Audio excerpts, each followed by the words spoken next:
கன்னியாகுமரி மாவட்டம் மயிலாடி அருகே இருக்கின்ற உயரவிளை, பழக்க சொல்லில் ஒசரவிளை என்று அழைக்கிறார்கள். அதாவது 18ஆம் நூற்றாண்டில் ரிங்கல் தொபே அவர்கள் இந்த பகுதியில் ஊழியம் செய்தார்கள்.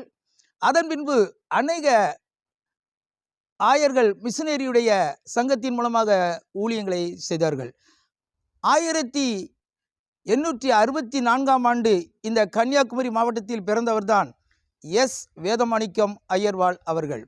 அவர்கள் இந்த பகுதியில் அதிகமாக இறைப்பணி செய்திருக்கிறார்கள்.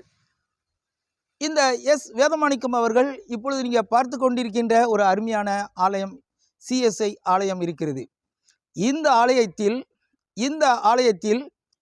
இந்த எஸ் வேதமாணிக்கம் அவர்கள் 1902ஆம் ஆண்டு முதல் 1918ஆம் ஆண்டு வரை 16 ஆண்டுகள் இந்த பகுதியில், இந்த ஆலயத்தில் அவர்கள் இறைப்பணியை மிகவும் அருமையாக செய்திருக்கிறார்கள்.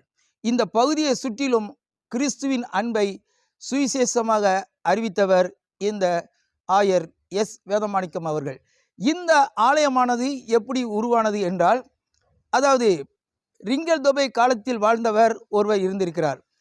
அவருடைய பெயர் ஓலை முடைந்தான் உபதேசியார். அவருக்கு ஒரு பெயர் உண்டு, ஆனால் அவருக்கு ஒரு அடைமொழி பெயர் ஓலை முடைந்தான் உபதேசியார். ஏன் அந்த பெயர் வந்தது என்றால், இந்த இடத்தில் ஒரு சிறிய ஆலயமாக இருக்கும் பொழுது 18ஆம் நூற்றாண்டில் இந்த ஓலை முடைந்தான் உபதேசியார் என்பவர் பனை ஓலைகள், தென்னை ஓலைகளை கொண்டு அநேக கைவினை பொருட்களை செய்து சந்தைகளில் கொண்டு போய் அதை விற்று அதில் இருக்கிற பணத்தை வைத்து இந்த இடத்தில் இருக்கின்ற ஆலயத்தை, ஒரு சிறிய ஆலயமாக இருந்திருக்கிறது, அந்த ஆலயத்தை அவர்கள் மெயின்டைன் பண்ணிக்கிட்டு அதில் எந்த விதமான எதிர்பார்ப்பும் இல்லாமல் அந்த ஆலயத்தில் அவர்கள் உபதேசராக அவர் பணிபுரிந்திருக்கிறார்.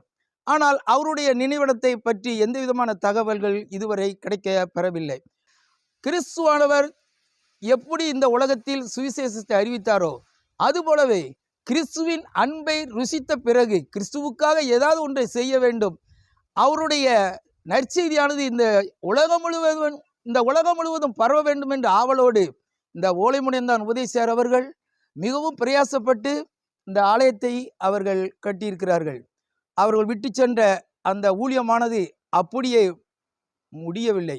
அவர்கள் விதைத்த விதைகள் நல்ல நிலத்தில் விழுந்த விதைகளாக 30, 60, 100மாக பலன் கொண்டு இன்று அநேக விசுவாசிகளை கொண்ட ஒரு சபையாக இந்த சபை இருக்கிறது. அருமையான நண்பர்களே, வாலிப சகோதரர்களே, கிறிஸ்துவுக்காக என்ன செய்து கொண்டிருக்கிறீர்கள்?